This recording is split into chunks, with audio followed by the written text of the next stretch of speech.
Marcus Chen stood in the security office of Frontier Station Kepler 442, watching the same footage for the 20th time that hour. His hands gripped the edge of the console so hard, his knuckles turned white. On the screen, his daughter Elena walked through the agricultural sector, her brown hair tied back in the practical ponytail she always wore. She stopped to examine a hydroponics display, smiled at something off camera, then turned toward the service corridor.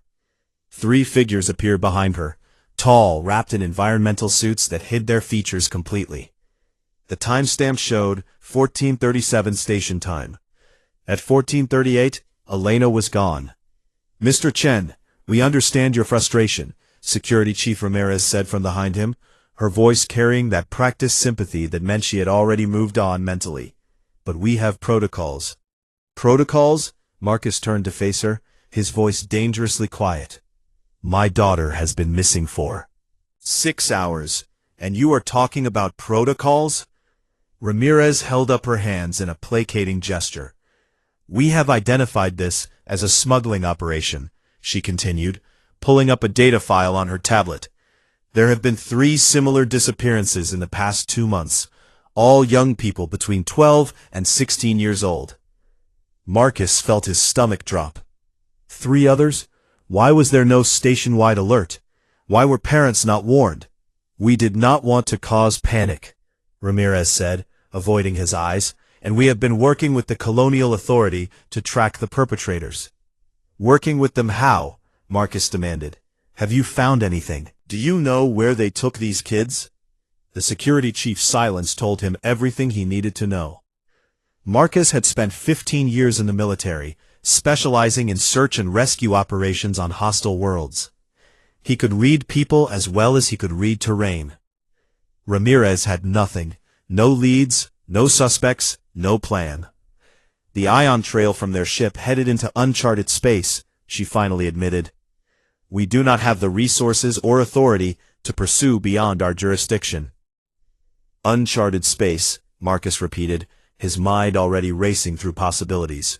"You are abandoning those children?" "We have filed reports with the proper authorities," Ramirez said stiffly.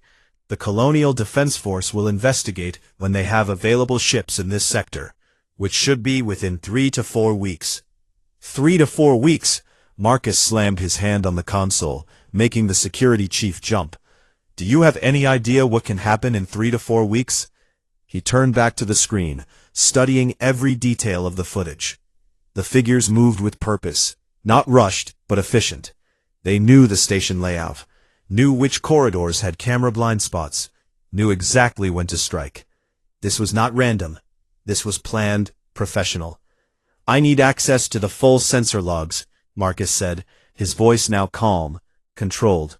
"Traffic control data, all ship departures from 1300 to 1600 on that day." "Mr. Chen, I cannot authorize." "I was not asking for authorization." Meeting her gaze directly. "I was being polite." Ramirez's expression hardened. "If you interfere with station security operations, I will have you detained." Marcus gave her a smile that did not reach his eyes. "Then you better do it now, Chief, because I am going after my daughter." He left the security office before she could respond, his mind already shifting into operational mode. The apartment he shared with Elena felt unbearably empty when he returned. Photos covered one wall. Elena as a baby. Elena's first day of school. Elena receiving her junior engineering certification last year. She wanted to design starships, wanted to explore the galaxy, wanted to see everything humanity had discovered and everything still waiting to be found. Marcus moved through the rooms with mechanical precision, gathering what he would need. His old military gear was still in storage. He pulled out the tactical suit, the emergency medical kit, the portable scanner he had forgotten to return when he mustered out, the pistol he kept hidden in a false panel behind the bathroom mirror. Station regulations prohibited personal weapons, but Marcus had never been good at following regulations that did not make sense. He accessed his personal terminal, and began downloading everything he could find about the disappearances.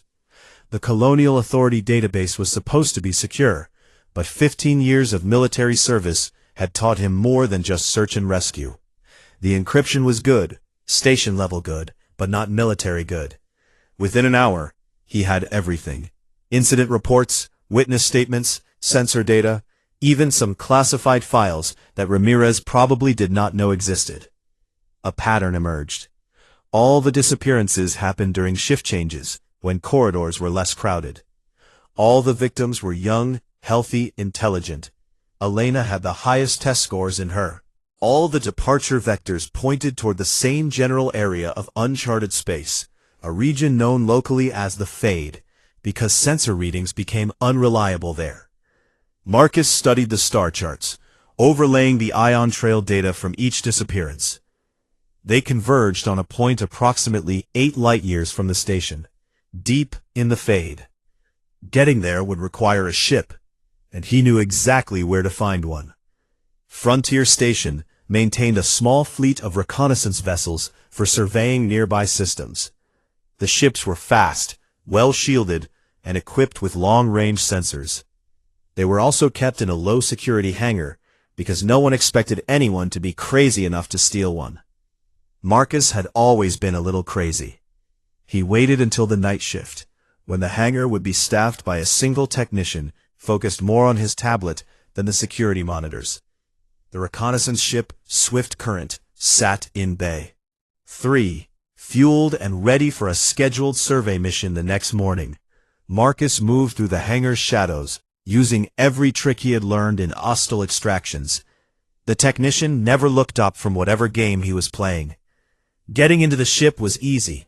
Marcus had friends in maintenance who had shown him how the access codes worked. Starting the launch sequence without triggering alarms was harder, but not impossible.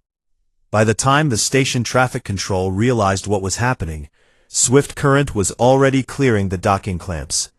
"Swift Current, you are not authorized for departure." The controller's voice crackled over the comm, sharp with alarm. "Return to bay immediately." Marcus keyed the transmit button. "Negative, Control," he said calmly. "I am pursuing criminals who abducted my daughter and 3 other children from this station. Criminals your security force has decided not to pursue. You do not comply, we will scramble interceptors."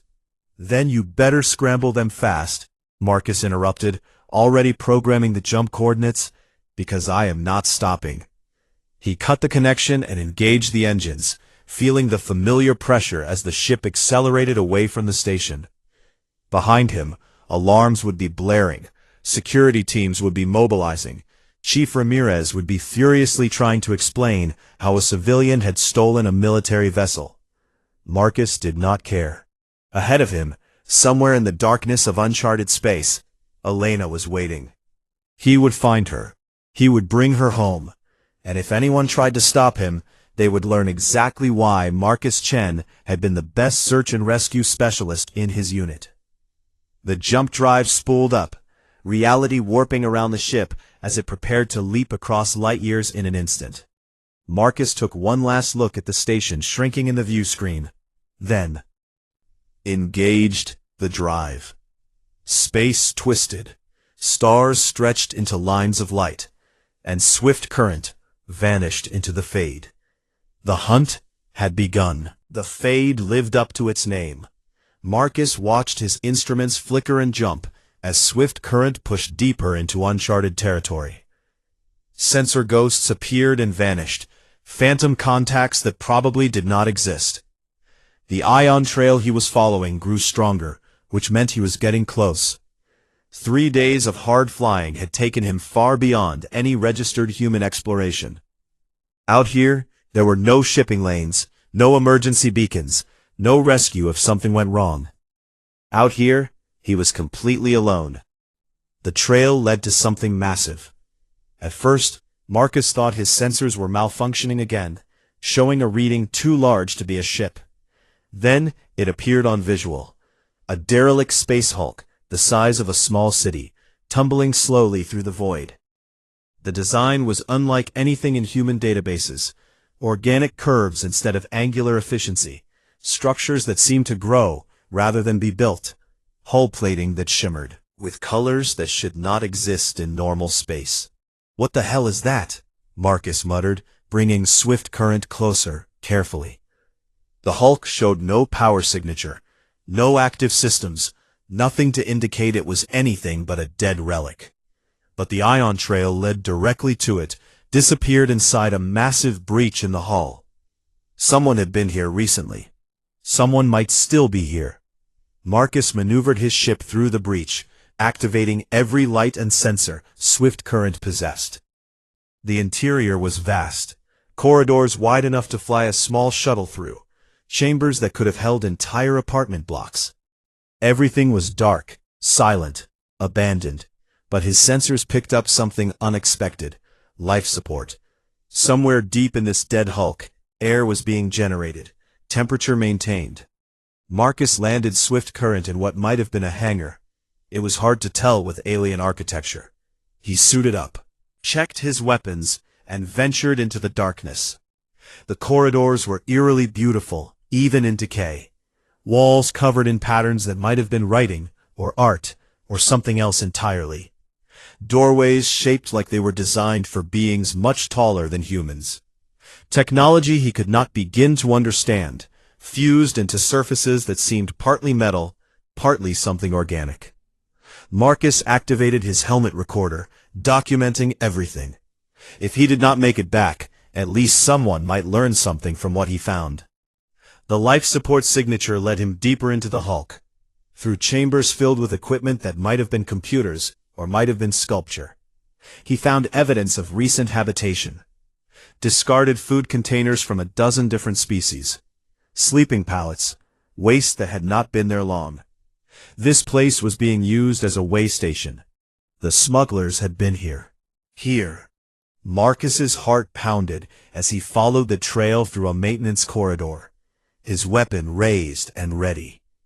Then he heard it, a sound that did not belong in this dead place. Crying. Not human crying, something different, but unmistakably the sound of a child in distress. Marcus moved toward the sound, every instinct screaming that this might be a trap. He found her in a service shaft, pressed against the far wall, trembling. She was small, maybe the size of a human 8-year-old, with skin that was almost translucent. Beneath the skin, patterns of light pulsed and flickered, bioluminescence that shifted through colors Marcus had no names for. She wore scraps of fabric that might have been clothing once, torn and stained. Blood, at least he thought it was blood, though it was silver instead of red, seeped from a wound on her leg. When his light fell on her, she made a sound like wind chimes and tried to push herself further into the corner. "Hey, hey," Marcus said softly, holstering his weapon and raising his hands. "I am not going to hurt you." The alien child's eyes were huge, multifaceted like insect eyes, but somehow expressive in a way that transcended species. She was terrified. Marcus had done enough search and rescue to know terror when he saw it. He moved slowly, keeping his movements obvious and non-threatening. The child watched him, her bioluminescence pulsing rapidly. Fear response, he guessed. "My name is Marcus," he said, knowing she probably could not understand him, but hoping his tone would communicate safety. "I am looking for my daughter, but I cannot leave you here like this." He pointed to her wound, then to his medical kit. "Please?" The alien child tilted her head, studying him with those strange, beautiful eyes. Her bioluminescence shifted to different patterns, colors flowing across her skin like water. Was she communicating? Marcus pulled out his scanner, set it to wide-spectrum analysis. The device picked up patterns in her light emissions, rhythmic sequences that definitely looked like intentional communication. She was trying to talk to him. He pulled out a small light stick from his kit, one that could display different colors. Experimentally, he cycled through colors: red, blue, green, yellow. The child's eyes widened. Her skin flashed blue. Marcus showed blue on the lightstick. She flashed green. He matched green. The child's bioluminescence slowed, colors becoming less frantic. She was calming down. Over the next 20 minutes, Marcus established a basic communication system. Good. Red meant no or danger. Yellow meant question or uncertainty. It was crude, but it worked. He showed her the medical kit, his hands, asked permission with colors. She flashed blue cautiously. Marcus approached slowly, examining the wound on her leg. It looked like a burn, probably from an energy weapon. Someone had shot this child and left her here to die. Rage burned in Marcus's chest, but he forced it down. Focus on what matters. Save the child in front of you.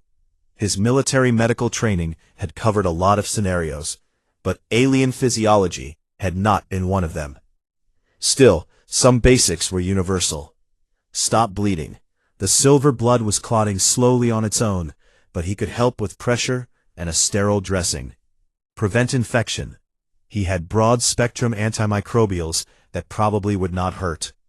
Reduce pain. He had non-narcotic analgesics that should be safe. Narrating everything he did in a calm, steady voice.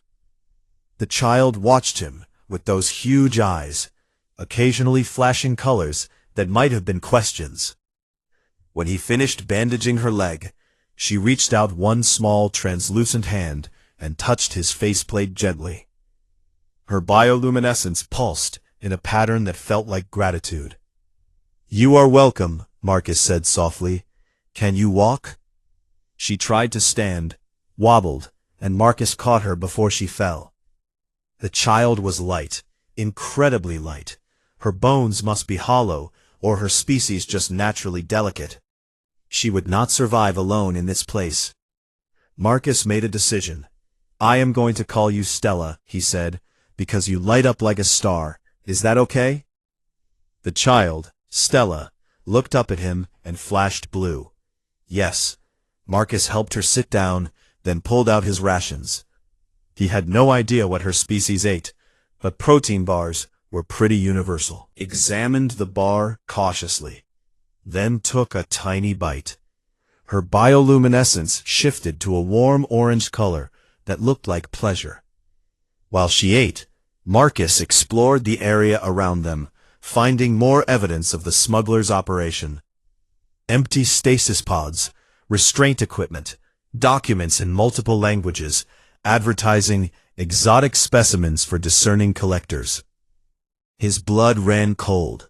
This was not just kidnapping.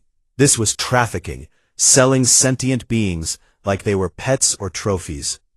And Elena was somewhere in this network. Stella tugged on his suit, her skin flashing yellow, question or uncertainty. She moved to a wall panel, placed her hand against it.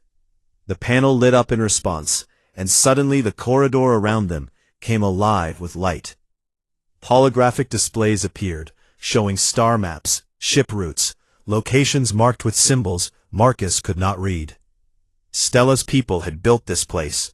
Still access their technology. She pointed to one location on the map, her skin flashing red urgently. Danger. Then she pointed to Marcus, to herself, flashed blue. Safe together. Marcus understood. She knew where the smuggler's base was. She would show him. And maybe, just maybe, she could help him save Elena. "All right, Stella," Marcus said, carefully picking up the small alien child. "Let us get you to my ship, get you properly patched up, and then you can show me where we need to go." Stella wrapped her thin arms around his neck, her bioluminescence pulsing in patterns that felt like trust. As Marcus carried her back through the dark corridors toward Swift Current, he thought about Elena. He had come here looking for his daughter, but he could not abandon this child, could not leave her to die alone in this place. Elena would understand. Elena would want him to do exactly what he was doing. "Baby girl," Marcus whispered into the darkness, "Daddy is coming, and I am bringing help." Stella sat in the co-pilot seat of Swift Current, her eyes wide with wonder as she watched the stars streak past. Marcus had fashioned a booster seat from supply crates so she could see out the view screen properly. Her leg was healing well. Whatever antimicrobials he had used seemed compatible with her biology, and the wounds showed no signs of infection. Over the past 2 days, their communication had evolved beyond simple color flashes. Marcus had programmed his tablet to record and analyze Stella's bioluminescent patterns, building a basic translation matrix. It was crude, limited to maybe 100 concepts, but it worked. Stella had been part of a colony ship, she explained through careful color sequences. Her people were called the Veliska, and they had been fleeing something terrible. She could not express what, only showed dark red pulses that clearly meant danger and death. Their ship had been attacked by raiders. Remembered fire, screaming, being torn from her mother's arms. Then darkness, cold, and waking up in a cage with creatures she had never seen before. The smugglers had kept her for months, moving her from ship to ship, station to station.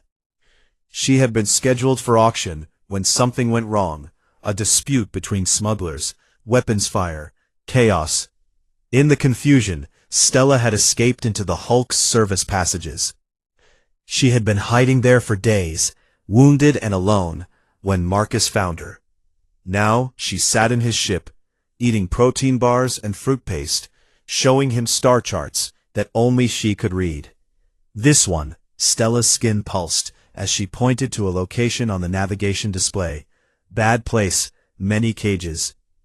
Marcus studied the coordinates she indicated. An asteroid cluster in the Veil Nebula. Treacherous space full of interference and radiation. Perfect place to hide an illegal operation.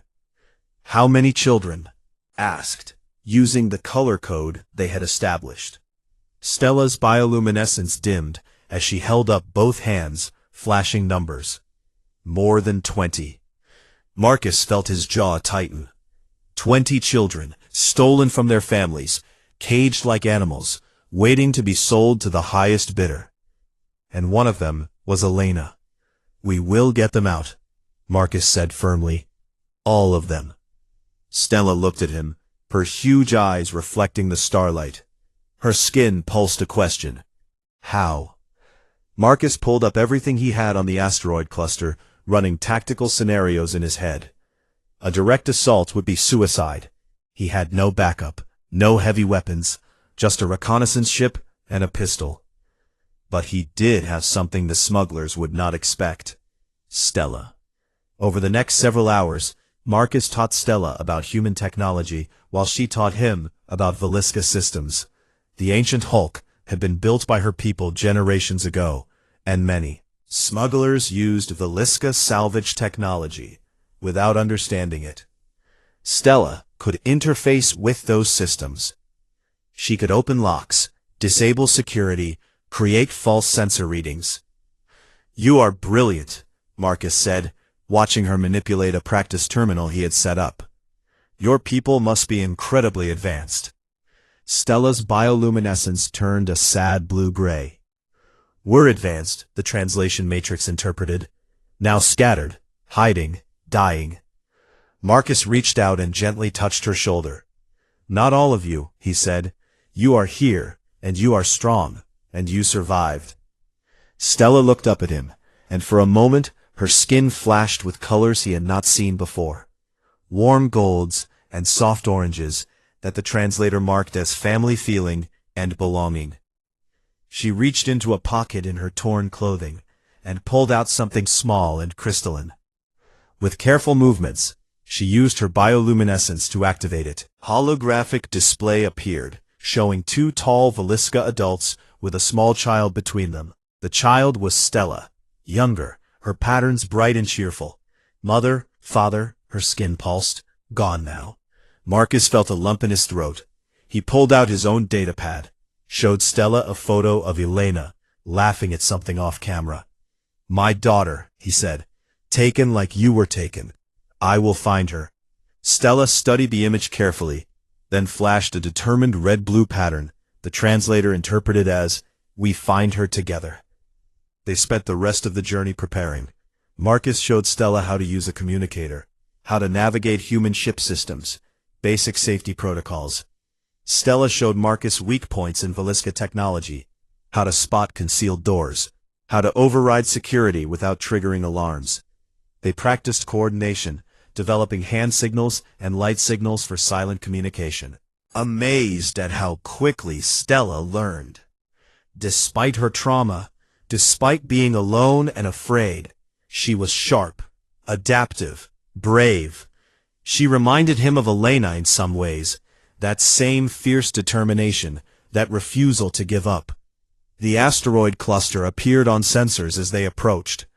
Dozens of tumbling rocks, some the size of buildings, others the size of small moons. Radiation from the nearby nebula played havoc with Swift Current's instruments. Marcus piloted carefully through the debris field, following Stella's directions. She seemed to sense where they needed to go, her bioluminescence pulsing in rhythm with something only she could detect. "There," she flashed, pointing to a large asteroid with an unnatural hollow carved into one side. Marcus scanned it carefully. Power signatures, life support, defensive weapons. The base was there, hidden in plain sight. "How do we get in without being detected?" Marcus asked. Stella's skin rippled with colors, a complex pattern that showed excitement.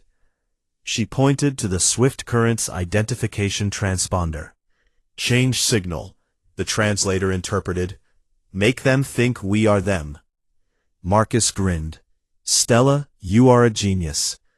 Using Stella's knowledge of the smuggler communication protocols, Marcus reprogrammed their transponder to broadcast as a smuggler vessel requesting docking clearance.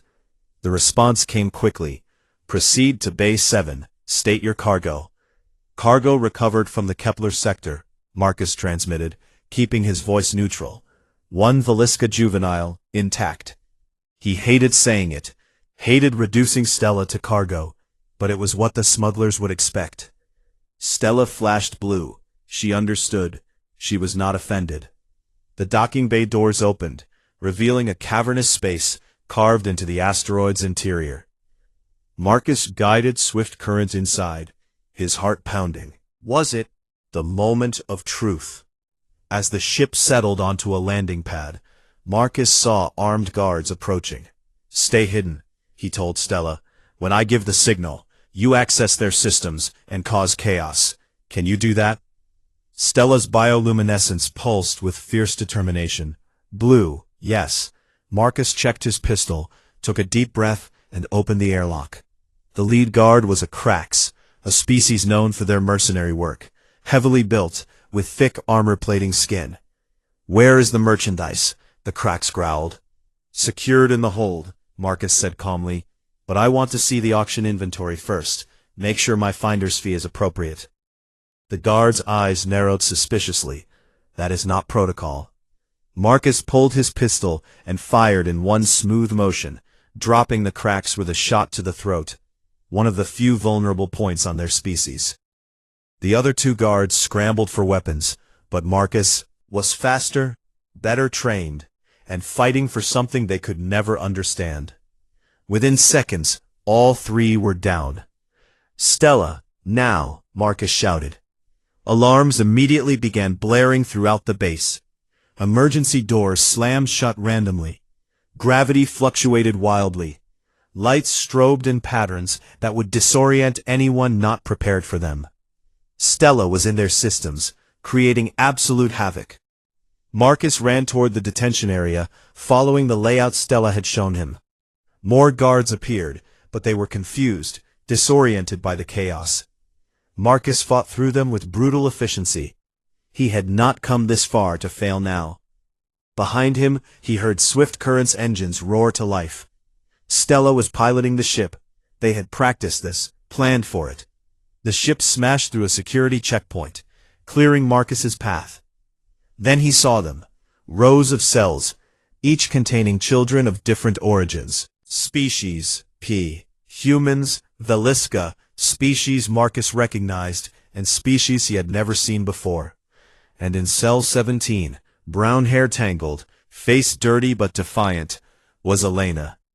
"Dad!" she screamed, grabbing the bars. "Dad, you came!" Marcus felt tears streaming down his face as he used a stolen access card to open her cell. "Did you think I would not?" he said, pulling her into his arms. "Did you think anything in the universe could stop me from finding you?" Elena sobbed against his chest. "I knew you would come. I told the others. I told them my dad would save us." Marcus pulled back, looked at his daughter.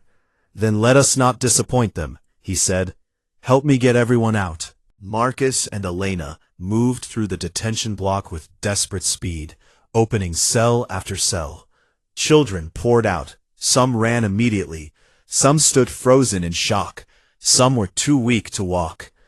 Elena organized them with surprising authority, putting the stronger ones in charge of helping the weaker, creating groups that could move together. "How long have you been here?" Marcus asked, while working on a particularly stubborn lock. 2 weeks, Elena said, her voice tight with controlled anger. They were waiting for enough inventory before scheduling an auction.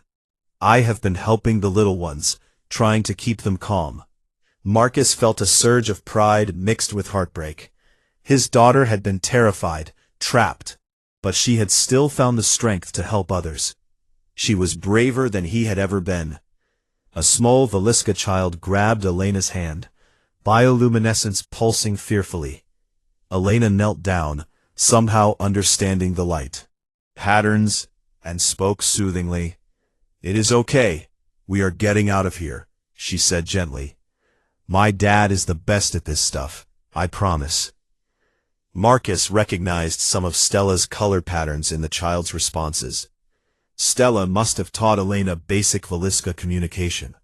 The detention block door exploded inward as smugglers finally organized a response.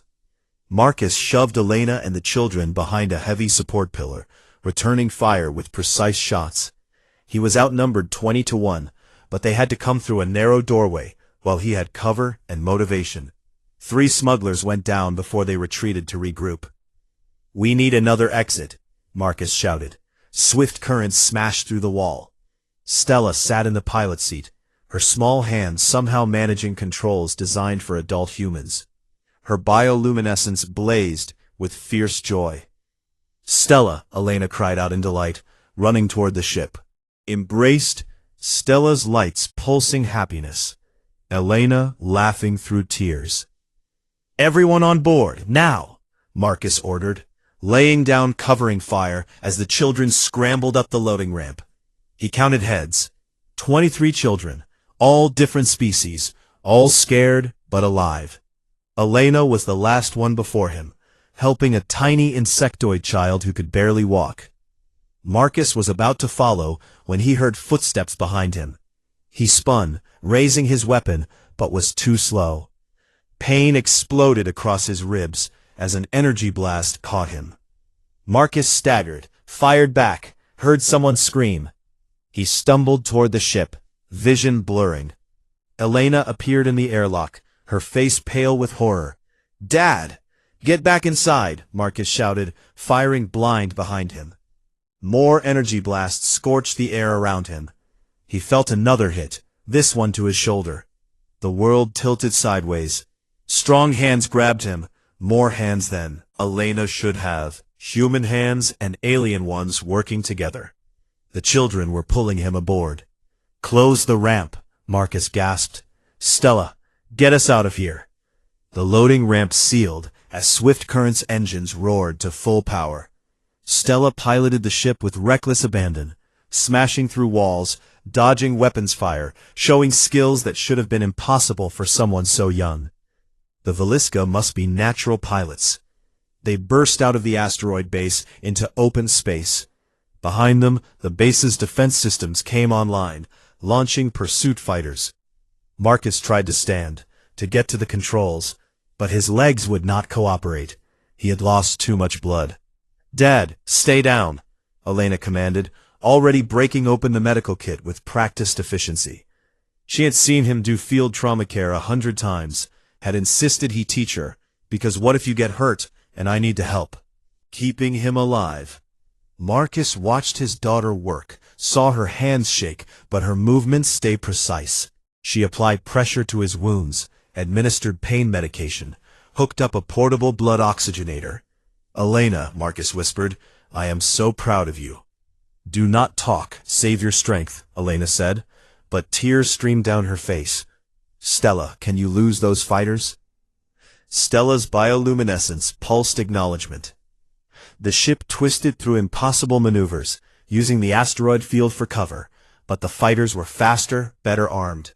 One got a clean shot, hitting Swift Current's portside engine. Alarms screamed as the ship began losing power. "We cannot outrun them," Elena shouted over the noise. Marcus forced himself to focus through the pain. "The nebula," he gasped. "Fly into the radiation cloud. Their sensors will not work." "Our sensors will not work either," Elena protested. "Trust Stella," Marcus said. "Her people built ships to navigate this kind of space." Elena looked at the small alien girl, who nodded, her bioluminescence pulsing confidence. "Do it," Elena decided. Stella banked hard toward the swirling clouds of the Veil Nebula. The pursuing fighters hesitated at the edge, unwilling to follow into the dangerous radiation. One brave or foolish pilot followed anyway. Swift Current plunged into the glowing clouds, instruments immediately going haywire. Everything was screaming warnings, radiation levels spiking, navigation failing. But Stella did not need instruments. Her bioluminescence synchronized with something in the nebula, patterns echoing across her skin. She was navigating by feel, by instinct, by something humans did not have words for. The pursuing fighter was not so lucky. Marcus heard its engines scream and die through the interference, saw it tumble past them, systems dead from radiation. Overload. Stella guided them through the nebula with impossible precision, weaving between clouds of ionized gas that would have fried any normal ship systems. When they emerged on the other side, the base was far behind, and no one was following. Marcus let himself relax slightly, which was a mistake. The pain he had been holding back crashed over him like a wave. He heard Elena crying, felt small alien hands touching his face. Stella was trying to help, her bioluminescence pulsing distress. "It is okay," Marcus tried to say, but the words came out wrong. Around him, the rescued children gathered. A human boy, no older than 12, held his hand. A furry alien with too many eyes hummed something that might have been a prayer. The tiny insectoid Elena had helped chirped softly, antenna drooping. They all owed him their lives, and now they watched him dying. "No," Elena said forcefully, her voice cutting through Marcus's fading consciousness. "No, you do not get to die. I just got you back. You do not get to die saving me and then leave me alone." She was working frantically, using every piece of medical equipment, every technique she knew. Stella added her own efforts, her hands glowing with bioluminescence as she touched Marcus's wounds. Was she doing something? Marcus could feel warmth spreading from where she touched, feel his pain lessening. Valiska had healing abilities. "Stay with us, Mr. Chen," a small voice said, the Valiska child Elena had comforted. Other voices joined. "Please do not go. You saved us. We need you." Marcus realized something profound. He had come here to save one child, his daughter. But he was leaving with 23, and all of them needed him to live. For Elena, who still needed her father. For Stella, who had found someone who cared. For all these children who had no one else. Marcus fought. He fought like he had fought through hostile terrain, through impossible odds, through every challenge his life had thrown at him. He fought because giving up was not an option. He fought because he was human, and humans did not quit. Slowly, painfully, The darkness receded. Marcus opened his eyes to see Elena's face hovering over him, streaked with tears but smiling. "There you are," she whispered. "There is my dad." Stella's bioluminescence pulsed relief and joy. Around them the children cheered weakly. "Status report," Marcus croaked.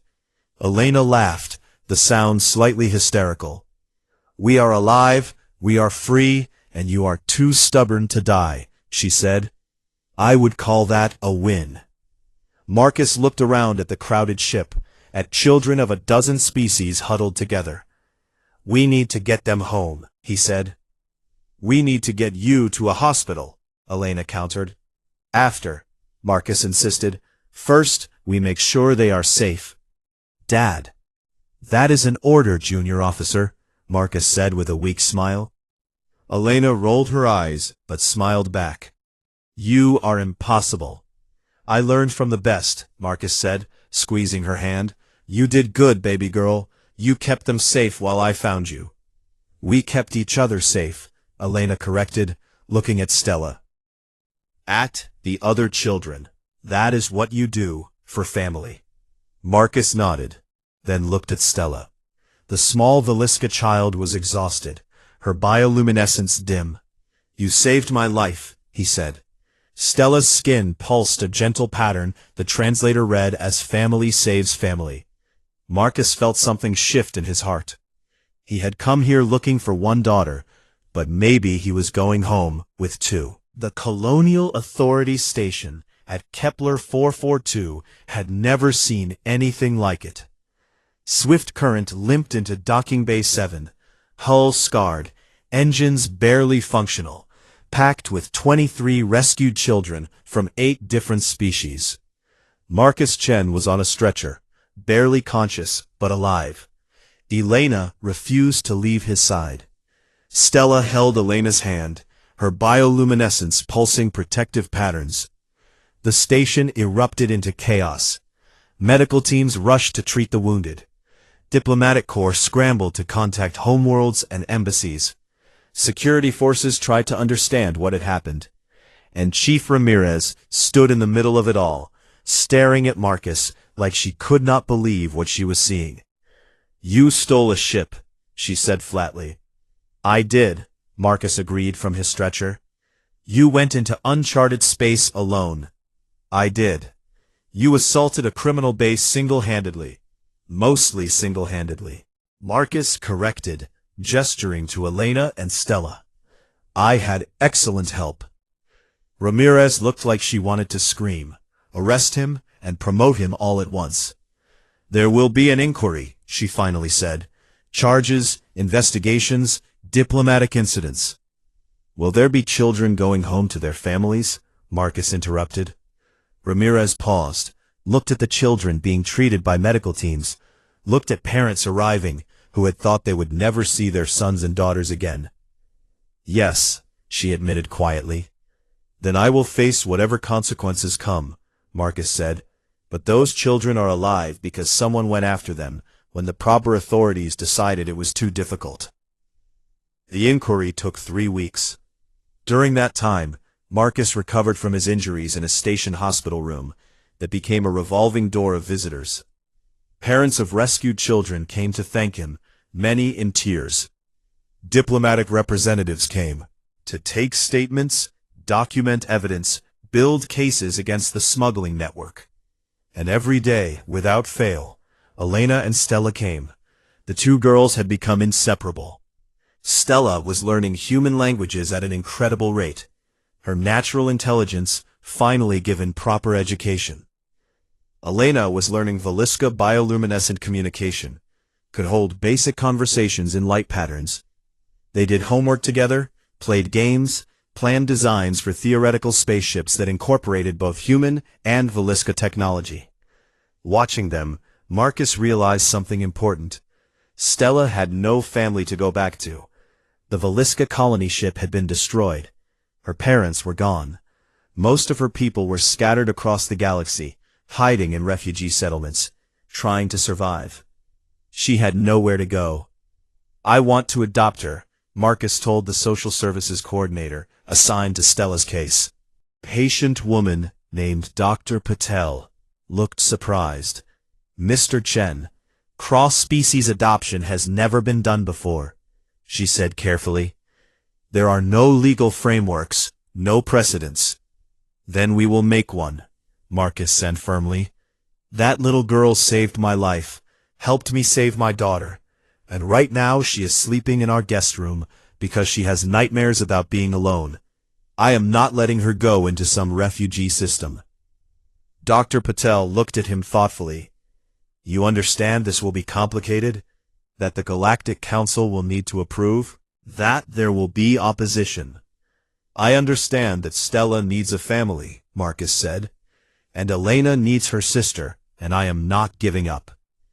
The inquiry concluded with unexpected results. Yes, Marcus had stolen a ship, violated protocols, acted without authorization. But he had also exposed a massive criminal network that had been operating undetected for years. The evidence he brought back led to arrests across 3 sectors. The children he rescued provided testimony that brought down smuggling operations on a dozen worlds. The Galactic Council could not ignore that. More importantly, they could not ignore the public reaction. Marcus Chen's story spread across human space and beyond. The father who refused to give up. The human who risked everything for his child. The man who saved children of species he had never met because it was the right thing to do. Humans had a reputation in the galaxy, stubborn, emotional, and now undeniable, unpredictable. Marcus reinforced every positive aspect of that reputation, and in the council chambers, representatives began asking uncomfortable questions. Why had local authorities given up so easily?